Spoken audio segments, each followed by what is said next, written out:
Hello students, my name is Preeti Grewal and welcome to Ambition nursing classes. आज हम discuss करेंगे child health nursing subject. आपने देखा होगा बीएससी थर्ड ईयर में जो होता है चाइल्ड हेल्थ नर्सिंग और जीएनएम का भी सब्जेक्ट है ये। तो इसको हम और क्या बोल सकते हैं, इसको हम बोलते हैं पीडियाट्रिक्स।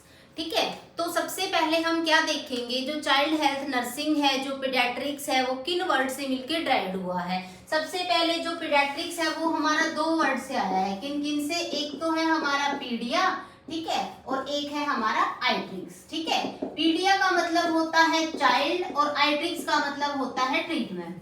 तो ये तो आपको डेफिनेशन तो क्लियर हो ही गई होगी कि पीडियाट्रिक्स का मतलब होता है जो चाइल्ड होता है उनके ट्रीटमेंट को हम क्या बोलते हैं, पीडियाट्रिक्स बोलते हैं। पीडियाट्रिक्स के अब आपके माइंड में क्वेश्चन आया होगा कि कौन से चाइल्ड इसके अंदर इंक्लूड होते हैं, कौन से चाइल्ड इंक्लूड होते हैं जिनकी एज, ठीक है, न्यू बोर्न से लेके 18 साल तक के जो चाइल्ड होते हैं, 18 इयर्स तक के जो चाइल्ड होते हैं, ये मैं शॉर्ट फॉर्म लिख रही हूँ, ठीक है, 18 इयर्स तक के जो चाइल्ड होते हैं उनको हम क्या बोलते हैं, पीडियाट्रिक्स के अंदर उनको हम इंक्लूड करते हैं।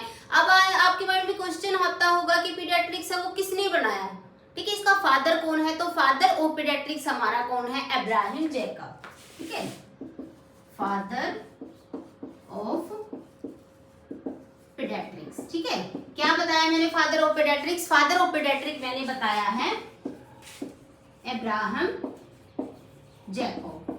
ठीक है, अब्राहम जैकब जो है वो क्या है, हमारे फादर ऑफ पीडियाट्रिक है। पीडियाट्रिक का क्या बोलते हैं, उसको हम फादर बोलते हैं। तो अब हम इसके डेफिनेशन को डिस्कस करेंगे। डेफिनेशन में हम क्या बोल सकते हैं, कोई भी डेफिनेशन लिखो आप साइंस की, तो उसमें एक दो जो वर्ड है वो मेरी तरफ से इंक्लूड कर दिया करो। It is a branch of medical science या it is a branch of medicine. ठीक है, it is a branch of medicine that provide treatment of the children and also fulfilment the growth and development of the child. ठीक है, समझ में आ गई? अब मैं इसको आपको अच्छे से बताती हूँ। It is a branch of, it is a branch of medicine that include, हाँ बिल्कुल सही बोल रहे हो, it is a branch of medicine that include, या हम क्या बोल सकते हैं, that provide, ठीक है, include, या हम इसको क्या बोल सकते हैं, that provide treatment to children। ठीक है, treatment to children's and also, और क्या करती है ये, ठीक है, treatment of children and also fulfil the growth and development, fulfil the growth and development. ठीक है, ग्रोथ और डेवलपमेंट के लिए जो नीड्स होती हैं, नीड्स ऑफ चिल्ड्रन, उनको क्या करती है, ये फुलफिल करती है। मान लो 2 नंबर में आएगा, पीडियाट्रिक्स को डिफाइन करो, तो सबसे पहले आप लिखोगे 2 वर्ड से ड्राइव्ड हुआ है। 0 से 18 ईयर के जो चाइल्ड होते हैं वो इसके अंदर इंक्लूड होते हैं। फादर कौन होता है और इसकी डेफिनेशन क्या होती है, ये आपको क्लियर हो गया ना। ठीक है, 2 वर्ड से ड्राइव्ड हुआ है, कौन से चाइल्ड इसके अंदर इंक्लूड होते हैं, फादर कौन है और इसकी डेफिनेशन क्या है। ठीक है, क्लियर है ना ये आपको। देन हम देखते हैं कि केयर ऑफ न्यूबॉर्न। न्यूबॉर्न की जब केयर करते हैं तो वो कुछ स्टेप्स के अंदर होती है। ऐसा तो नहीं है ना कि न्यूबॉर्न हुआ है, न्यूबॉर्न का मतलब समझ गए ना, हाँ, डिलीवरी के बाद जो बच्चा होता है 0 डेज का, उसको हम न्यूबॉर्न बोलते हैं। ठीक है, तो जब भी हम न्यूबॉर्न की असेसमेंट करते हैं तो सबसे पहले जो असेसमेंट करते हैं न्यूबॉर्न की, उसको हम बोलते हैं इनिशियल असेसमेंट। तो सबसे पहले हम क्या करेंगे, ठीक है, care of newborn, care of newborn. ठीक है, समझ ही आ रहा होगा आपको, सी है ये। ठीक है, केयर ऑफ न्यूबॉर्न। न्यूबॉर्न की केयर के अंदर क्या क्या होता है, सबसे पहले जब हम न्यूबॉर्न की केयर करते हैं तो उसको हम बोलते हैं इनिशियल। ठीक है, केयर कैसे करेंगे, सबसे पहले उसके अंदर चीजों को असेस करेंगे। तो सबसे पहले जो असेसमेंट होगी उसको हम बोलेंगे इनिशियल असेसमेंट। ठीक है, सबसे पहले हम क्या करेंगे, इनिशियल असेसमेंट करेंगे न्यूबॉर्न की। ठीक है, न्यूबॉर्न की जब हम इनिशियल असेसमेंट करेंगे तो उसके अंदर हमारा क्या क्या इंक्लूड होगा। सबसे पहले पता है कि किसी की भी हम असेसमेंट करते हैं तो सबसे पहले तो सांस आना ही जरूरी है, ठीक है, तो उसको बोलते हैं हम रेस्पिरेशन। फर्स्ट जो असेसमेंट होती है न्यूबॉर्न की वो किस पे होती है, इनिशिएशन ऑफ द रेस्पिरेशन, ठीक है, इनिशिएशन ऑफ रेस्पिरेशन। सबसे पहले हम ये देखते हैं जो रेस्पिरेशन है वो इनिशिएट हुआ है या नहीं हुआ है, स्टार्ट हुआ है या नहीं हुआ, वो हमें कैसे पता चलेगा, क्राइंग ऑफ न्यूबॉर्न। जब नया न्यूबॉर्न बेबी है वो पैदा हुआ है, जब वो रोएगा तो उससे क्या होगा, हमें पता चलेगा कि इसकी रेस्पिरेशन है वो क्या हो गई है, इनिशिएट हो गई है। पहले हमने रेस्पिरेशन को चेक कर लिया, उसके बाद हम क्या चेक करेंगे, उसके बाद हम चेक करेंगे अपगार स्कोर, ठीक है, अपगार स्कोर चेक करेंगे। अपगार स्कोर हम क्या करते हैं, 2 स्टेप के अंदर चेक करते हैं। पहले हम बच्चा पैदा होने के 1 मिनट के अंदर करेंगे, ठीक है, उसके बाद क्या करेंगे, बच्चा पैदा होने के 5 मिनट बाद करेंगे, ठीक है, पता चल गया। 2 बार हम अपगार स्कोर चेक करेंगे, ठीक है। जो सबसे रिलायबल वैल्यू होती है, सही वैल्यू होती है, वो हमें क्या 5 मिनट पे पता चलती है, राइट वैल्यू हमें 5 मिनट पे पता चलती है बच्चे की। उसके बाद हम क्या देखेंगे, बच्चे को कोई कंजेनाइटल एब्नॉर्मलिटी तो नहीं है, ठीक है, क्या देखेंगे, assess the congenital abnormalities of newborn. अगर राइटिंग समझ ना आए तो साथ साथ मैं बोल रही हूँ, कोई भी आपको दिक्कत आती है तो बता सकते हैं उम्र को साथ साथ। इनिशियल असेसमेंट में सबसे पहले हमने रेस्पिरेशन चेक किया, देन हमने अपगार स्कोर चेक किया, देन हम कंजेनाइटल एब्नॉर्मलिटी चेक करेंगे। कंजेनाइटल एब्नॉर्मलिटी का मतलब होता है जब बच्चे का बर्थ हुआ है उस टाइम पे कोई उसको एब्नॉर्मलिटी तो प्रेजेंट नहीं है, क्लेफ्ट लिप है, क्लेफ्ट पैलेट है, हाइड्रोसेफेलस की कंडीशन है, कुछ भी कंडीशन है, उनको हम क्या करेंगे, चेक करेंगे। उसके बाद क्या देखेंगे, सबसे मेन जो होता है वो हम देखेंगे रेस्पिरेटरी डिस्ट्रेस। कई बार बच्चा पैदा हो तो जाता है, उसके बाद हम क्या देखते हैं कि बच्चे की उसको सांस ही नहीं आ रही है, रेस्पिरेशन में दिक्कत है, तो उसको हम बोलते हैं रेस्पिरेटरी डिस्ट्रेस। कुछ साइन होते हैं रेस्पिरेटरी डिस्ट्रेस के। जब भी आप न्यूबॉर्न बेबी को देखते हो तो 3 या 4 में जो साइन बताऊंगी ना आपको, वो देखने हैं बच्चे के अंदर। आपको कौन कौन से साइन, सबसे पहले होगी नेजल फ्लेयरिंग, ठीक है, ऐसे करेगा बच्चा, ठीक है, तो सबसे पहला जो हमारा साइन होगा वो होगा हमारा नेजल फ्लेयरिंग। इसको क्या बोलते हैं हम, इनिशियल साइन बोलते हैं। सबसे पहला जो साइन दिखेगा वो बच्चे के अंदर होगा नेजल फ्लेयरिंग। उसके बाद क्या होगा, जब इंट्राकोस्टल मसल्स होती है उनका रिस्ट्रिक्शन होगा, ऊपर की तरफ होगी, ठीक है, तो इंट्राकोस्टल या क्या बोलते हैं, इंटरकोस्टल रिट्रैक्शन, ठीक है, इंटरकोस्टल रिट्रैक्शन होएगा। देन हम क्या देखेंगे बच्चे के अंदर, ग्रंटिंग साउंड, कुछ साउंड आएंगी बच्चे के अंदर जब सांस लेगा वो, ठीक है, तो क्या होगा, ग्रंटिंग साउंड आ सकती है, और क्या हो सकता है, टैकीपीनिया, ठीक है। मैं न्यूबॉर्न नहीं हूं, जस्ट आपको साइन समझाने के लिए बता रही हूं। देन हमारा सबसे लेट जो साइन होगा वो होगा हमारा साइनोसिस। सबको पता है जब बच्चे को सांस नहीं आता है, बड़े को सांस नहीं आता है, तो उसकी जो पूरी स्किन होती है वो ब्लू हो जाती है, जिसको हमने बोला है साइनोसिस, ठीक है। तो ये 5 साइन आपको बच्चे के अंदर इनिशियल असेसमेंट के अंदर चेक करने हैं। अगर मान लो बच्चे को रेस्पिरेटरी डिस्ट्रेस है, एयरवे में कोई दिक्कत है, रेस्पिरेशन के अंदर कोई दिक्कत है, तो हम क्या करेंगे, इनिशियल नर्सिंग इंटरवेंशन। इनिशियली जब बच्चा पैदा हुआ है उसके दौरान बच्चे को हम कैसे मैनेज कर सकते हैं। मान लो इन साइन में से कोई साइन आ गया, ठीक है, तो हम कैसे मैनेज करेंगे, ठीक है, इनिशियल नर्सिंग असेसमेंट, ठीक है, initial nursing intervention, sorry intervention, ठीक है। इनिशियली हम नर्सिंग क्या मैनेजमेंट करेंगे, इनिशियल नर्सिंग इंटरवेंशन में सबसे पहले हम बच्चे को क्या करेंगे, सक्शन करेंगे। सबको पता होना चाहिए जब भी बच्चा पैदा होता है तो हम क्या करते हैं, उसको सक्शन करते हैं,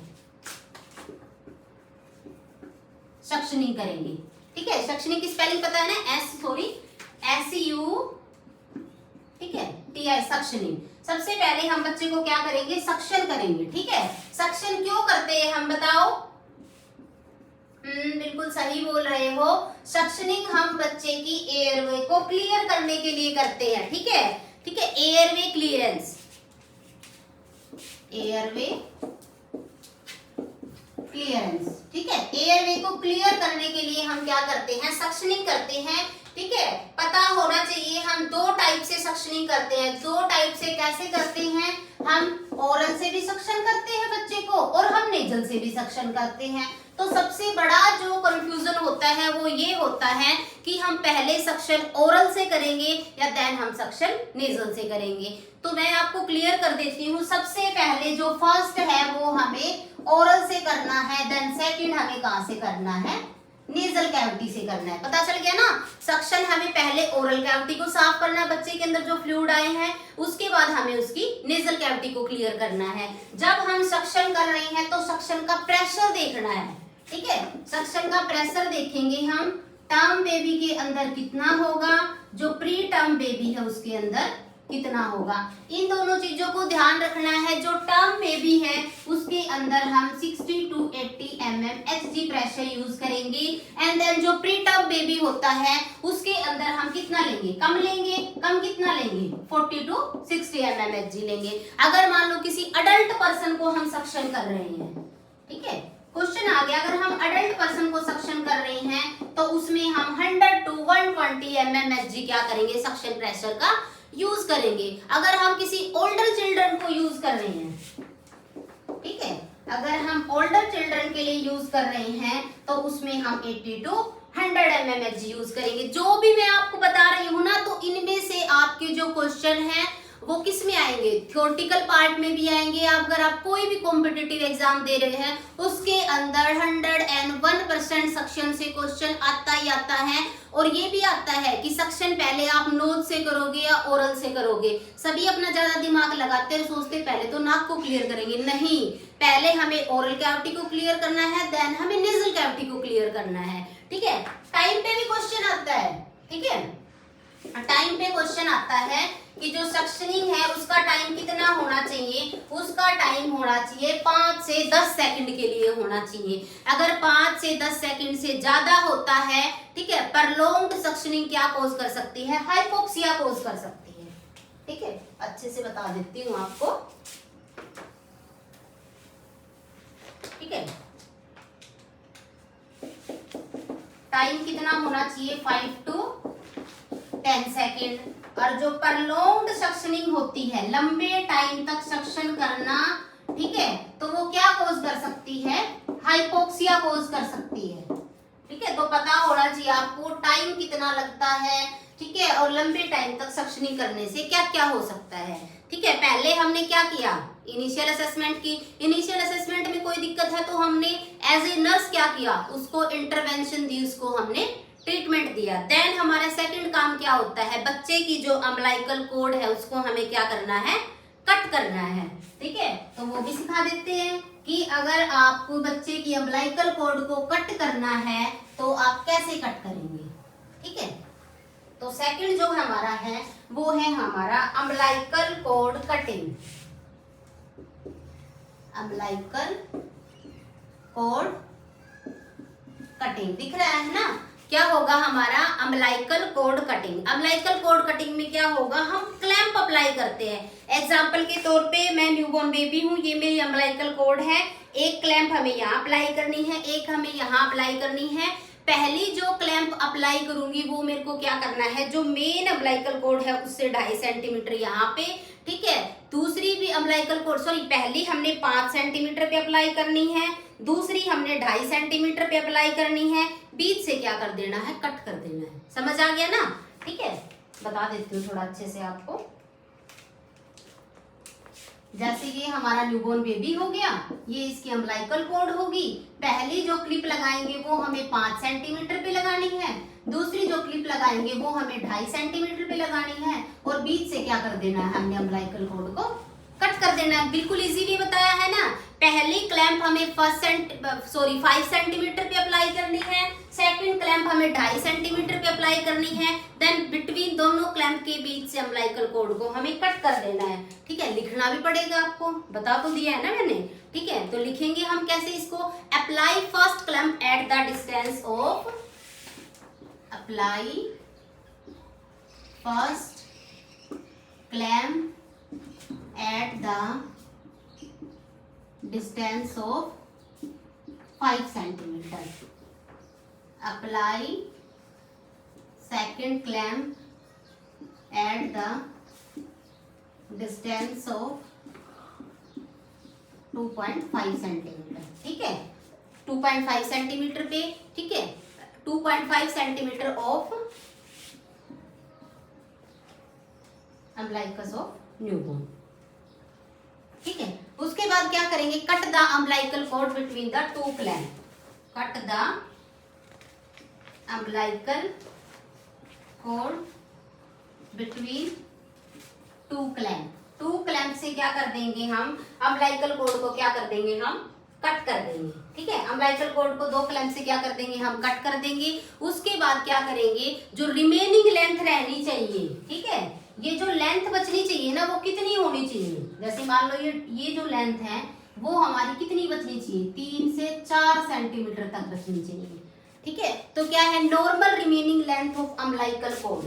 ठीक है, normal remaining length of umbilical cord कितनी होनी चाहिए, 3 से 4 सेंटीमीटर तक.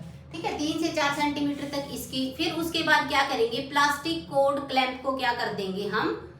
ठीक है, apply the plastic cord clamp. इतना कर दिया. उसके बाद क्या करेंगे हम, प्लास्टिक कॉर्ड क्लैंप को हम अप्लाई कर देंगे.